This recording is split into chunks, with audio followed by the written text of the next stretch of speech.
Wonderful people, we are back with another video. I am here with my guest, Bishop John. The series we've been doing, I know you've been following the story, and for sure it is very inspirational for me and also for you. So dear viewer, we're continuing with the last segment we started on our last video. And Bishop John was just telling us about how he started a church, how it grew to 50 members in a span of 1 year. So it is very inspirational, to be very honest. And we will continue with the story from where we left off. So Bishop John, I hope umechangamka. So let's continue with the story, and Bishop John will now take over. Let's concentrate and listen. Thank you. So that's how we, in the previous video, we were talking about after Irene had prayed for me. A week later, I go back to the same place that the Lord had told me to go preach, hold meetings, and then this group comes, and through this group of about 4 families, one old man and some women and a young man and one middle-aged man. So I started a church with them. I can't go into details because it's long. It took like 1 year for it to become a real church. In this church, like for example, we fellowshipped under a tree because we couldn't fit in the house, so we fellowshipped under a tree for like 9 months or so. And it never rained. This is another wonder of God. In that year, 1983, it never rained on Sunday in that place because we were holding the services under a tree. We were never distracted by rain throughout that year. So after a year, we had now, by the end of that year, 1983, I had already rented a building, a teen building, teen world building, which was like, it could accommodate like 60 people. By this time, the membership had grown to about 50 people. And we had a sizable number of men and even mature men, including my friend who was hosting us. He had now begun, he used to attend Valley Road. It was then called Nairobi Pentecostal Church. It is now SITA. So Christ is the Answer Ministry. It was called Nairobi Pentecostal Church then. I remember the pastor was then Dennis White. So he used to attend that church. But when he heard of what I'm doing, he began now accompanying me to this church. And then, when we rented this building, or before we rented this, before I come to that, before we rented the building, I had gotten an urgency, an urgent need of registration. A friend of mine, I didn't know much about, church administration, but a friend of mine who was also middle-aged, from Full Gospel Church, came and told me, I'm in danger. I'm leading a group of people as a church and I'm not registered. So he wanted me to join Full Gospel, but I told him I'm well acquainted with Full Gospel. In fact, most of the preachers in Full Gospel have become my friends, especially in the coast. But I didn't feel like the Lord was leading me to join Full Gospel. Direction for sure. Yeah. So, but he helped me a lot because he showed me the danger. He said I can be arrested. And preachers used to be arrested that time, but I didn't know. I was just a novice. I was a novice preacher. So I decided, let me go to Mombasa and seek help from that pastor that I mentioned earlier. I think in the previous video, is a pastor. In fact, he was a pastor of Changama Pentecostal Church, a very humble old man. was the age of my father. I used to call him daddy. I could not dare call him pastor because it was the age of my father. So I used to call him Baba. So I went and told him the need that I have, and he took me to his national chairman. And the national chairman said, we have a pastor in Nairobi. We have a minister in Nairobi, so we cannot license you. Go work with him first. And then when he told me the name of this man, I said, no, this man is in fact, we stay in the same house. He's been sponsoring a lot of my things. You see, he's been like a financial to me. I didn't know he's a pastor. I didn't know this man is a pastor. And now he's attending my church. So I came and I told him, yeah, you didn't ask me. You just went to Mombasa, you didn't ask me. Then he showed me his license. He showed me the copy of the church registration. And we began ministering with him. But now, he became the pastor. And he was older than me. But we didn't have much problem. So he became the senior pastor. I continued to be the resident pastor. Because he was a busy man, very busy man. The problem started when he got married now. He got married. We organized his wedding. We went to Nyeri. We did a wonderful wedding. Then when we came back, he's now a family man. I am still young. This is now 84. He started now having a lot of authority over the church. You remember, I've mentioned repeatedly that I hate strife. I hate strife. So, God began opening doors for me for revival meetings. I was being invited by a lot of churches. So that way, the Lord was saving me from strife in the church and playing everything cool. Then one day, I came from Manu,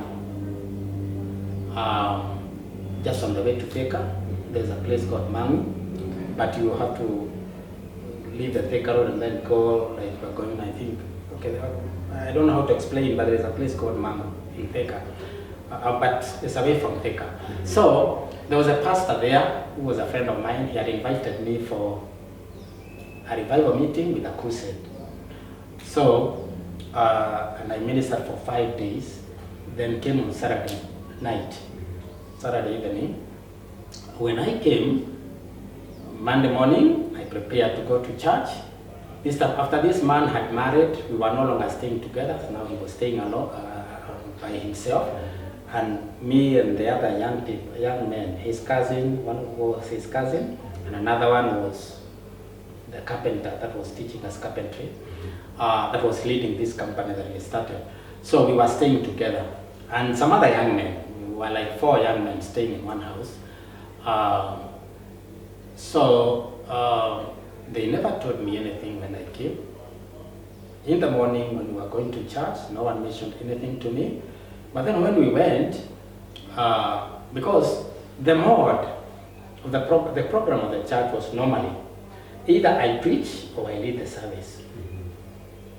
I was in charge of the church. He was the senior pastor because he had the license, but I was in charge of the service. So he would, most of the time, he's not a very good preacher, so he didn't want to preach most of the time. So he would either appoint someone to lead and I preach, or he leads and I preach, but occasionally he would preach. He would say, I want to preach, but maybe like once a month or even sometimes after 2 months. He didn't want to preach a lot. So now when we arrived, we had a visitor. I found he had invited a guest speaker. The guest was preaching. He was his friend, but I also knew him. He would preach, then he would lead the service. I was nowhere, but I didn't mind. I don't have to participate in the church service. So that did not bother me. But then what really bothered me was when he was making the announcement before the preacher stands up to preach, he said, after the service, no one goes except the visitors.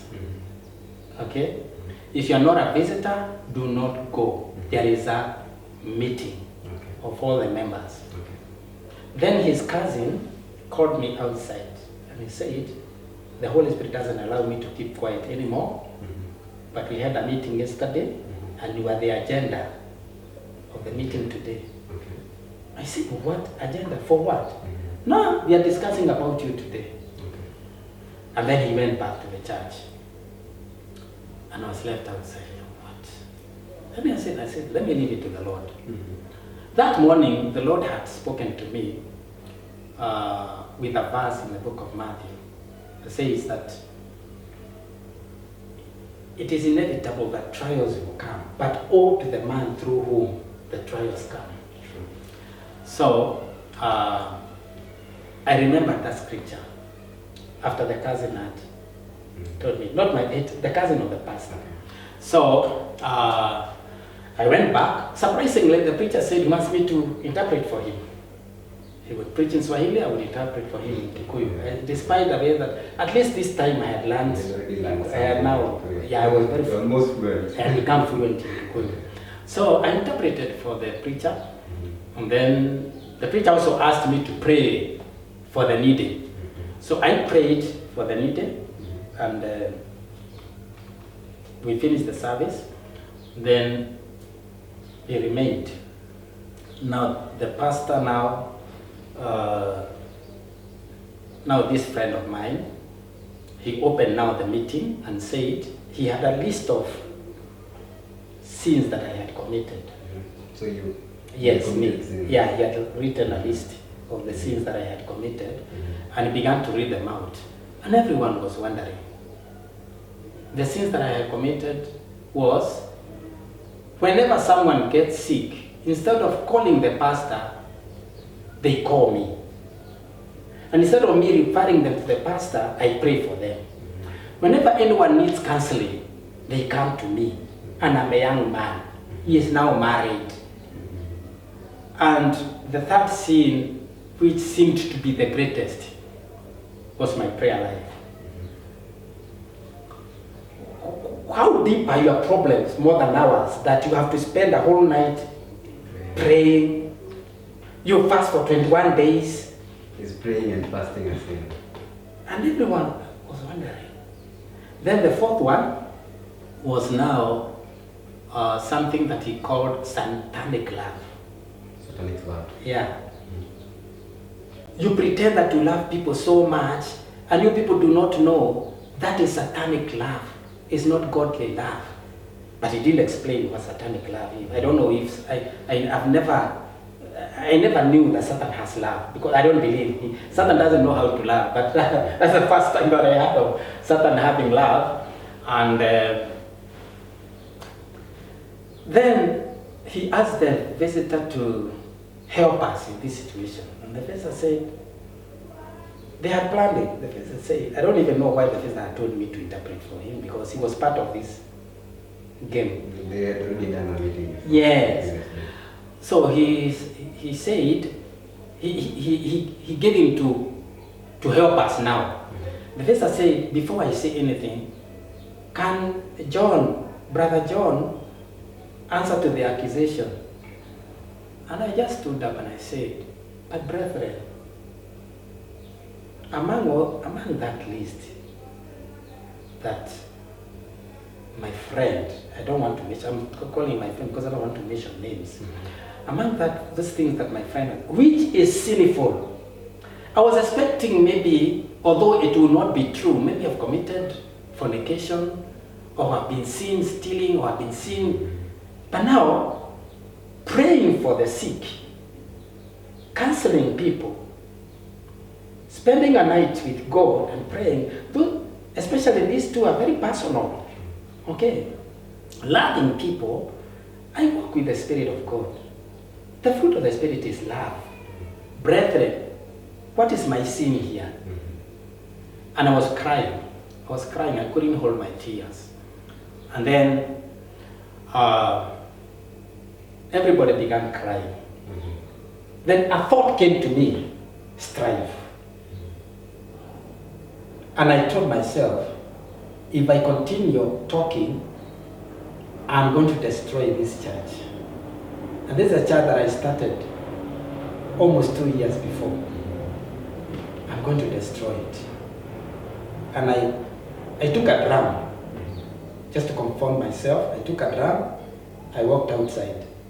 When I was a little bit distance away from the church, I began praising God and beating drum, running towards home. I ran just singing and praising with a drum, okay? And I went home. I don't know what transpired in the meeting, but up to this day, I don't know. Because I never went back. I never went back. You never went back to that church? Yes. Okay. I never. I went, I locked myself in the bedroom.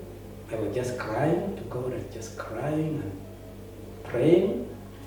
These other young people came. I did not entertain talking about that instance. The following day, I rested. Remember, incidentally, that week I had planned to do some praying and fasting. So on Monday I started my prayer and fasting week, and I spent the day locking in the house. Then on Tuesday I had an appointment. I had promised another lady who had just been born again a week before that he was a sister to one of the young men in the church. In fact, the sister to that young man who we started with. The sister was brewing and selling changa, ethanol. So she had just been born again. Now I had in my counseling to her, I had advised her, because she cannot stay without income, she has to look for another business. Yes. So I promised that I would come, demolish her kibanda, where she was selling those things, illegal brews, and make it in a way that she can begin selling vegetables. I told her, the money that you have made, you can now use it in a cleaner way. So I went to help her. That is Tuesday morning. I went to help her. It was a series of attacks from the devil. See, that the devil had planned for me. So I'm busy helping this lady who was pretty older, like 15 years older than us.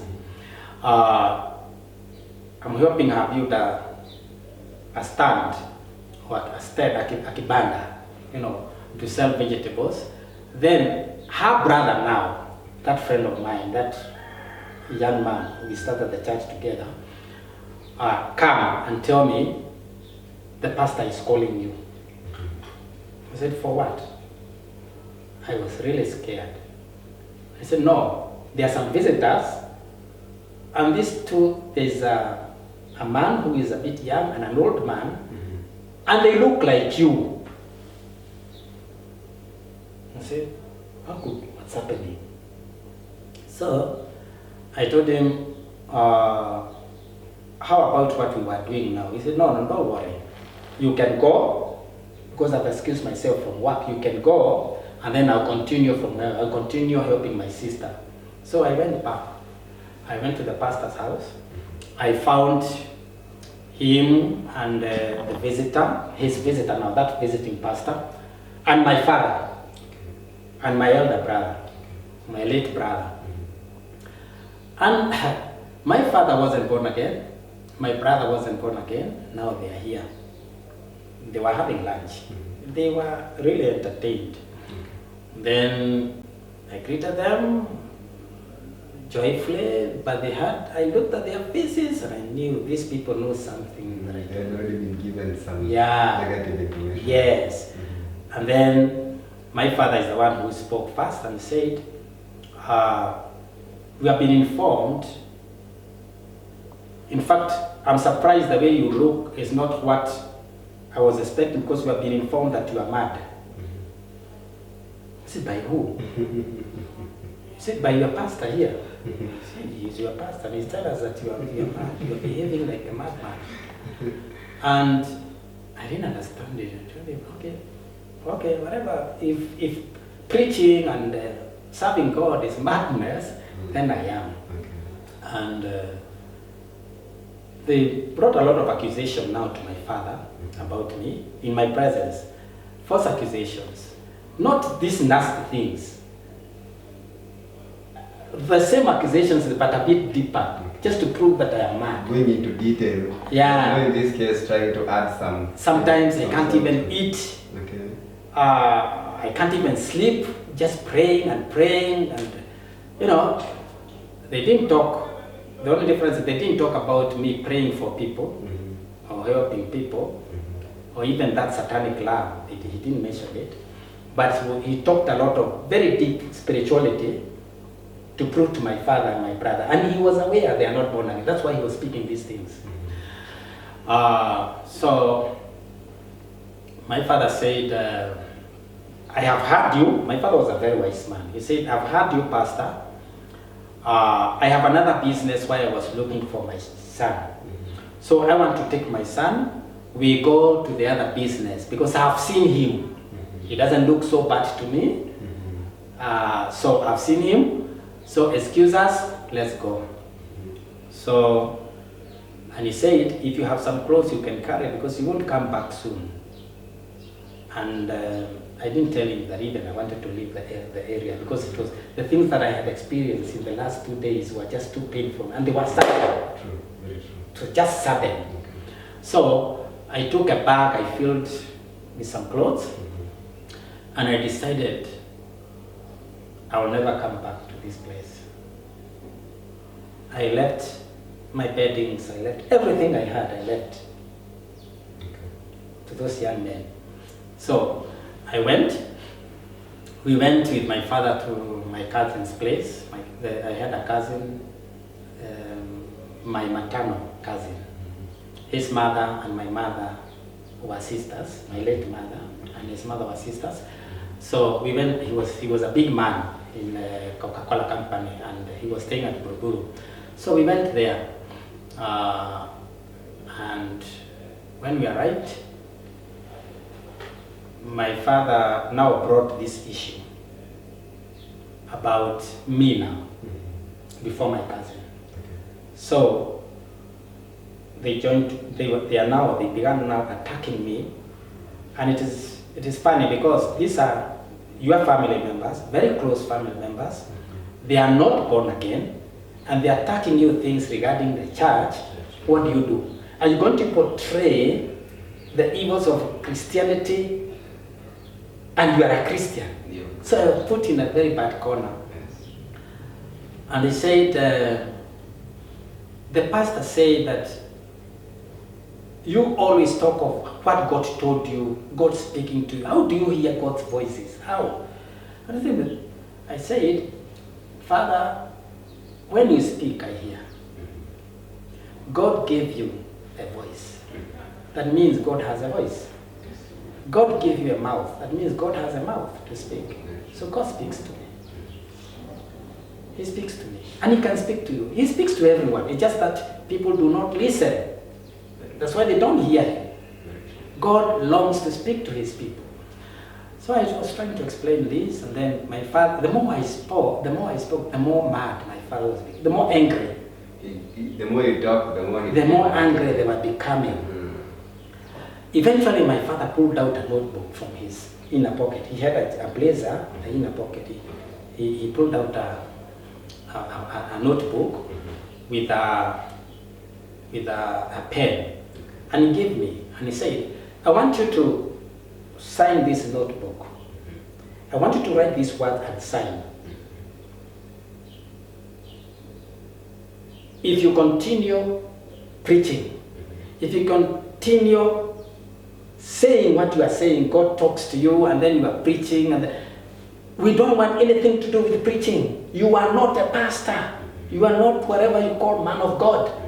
You are my son. I'm going to denounce you. So you are going to sign that you are not my son in this notebook if you don't change your ways." And I said, "Baba, before I sign, because I'm ready to sign, I'm going to sign, but before I sign, I want to ask you, the young men of my age, of your friends, Another time when I visited you in Lamu, you were telling me of how proud you are with me, because the old men are telling you of their young men who are amounting to nothing, smoking bang and drinking and wasting their lives. And every one of your friends was praising me for following God. Yes.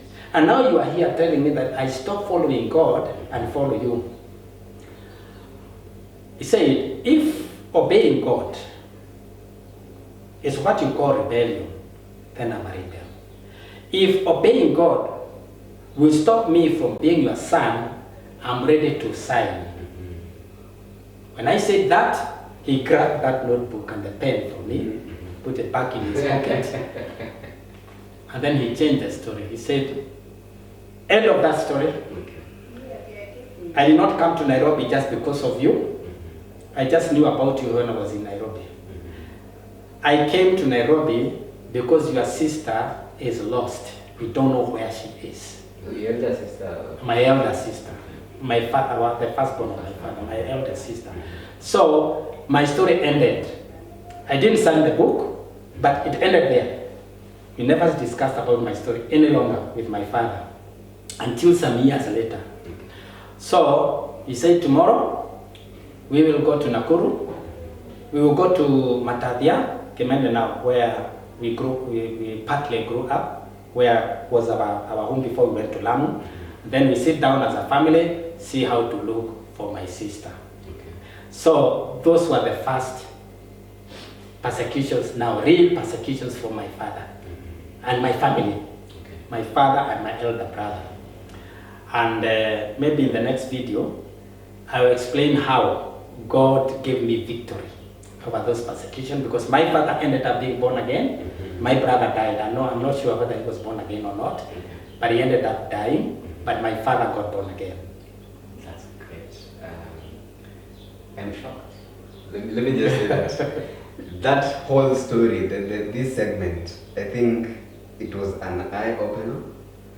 You know, the beauty of hearing about someone's story and getting to hear it firsthand is not the fact that you get to learn so many things about being ridiculed by people, you know, being given ultimatums by your family, you know, your family looking there aside, and, you know, you need support and so many other things. Dear viewer, I hope you're getting something out of this story. Personally, by the way, when you were talking, I remembered something. Yeah. When you started telling us about this church you started in 1982, the family, the four family members, the group of families, you never told us the name of the church. It was, I gave it the name as Gospel Evangelistic Church. It's still there. Gospel Evangelistic Church. It's still there in Kawest. In Kawest? Yes, it's still there. Up to date? Up to date. What about the pastor who... He's still there. He still has it. Okay. He still has it. Nice. That's good to know. I had a burning question and I wanted to ask that question. So dear viewer, we will continue with this segment on our next video. So stay tuned and don't forget to always support us. By supporting, I mean liking, subscribing and sharing our videos. And if you have a burning question or something you'd want to ask Bishop John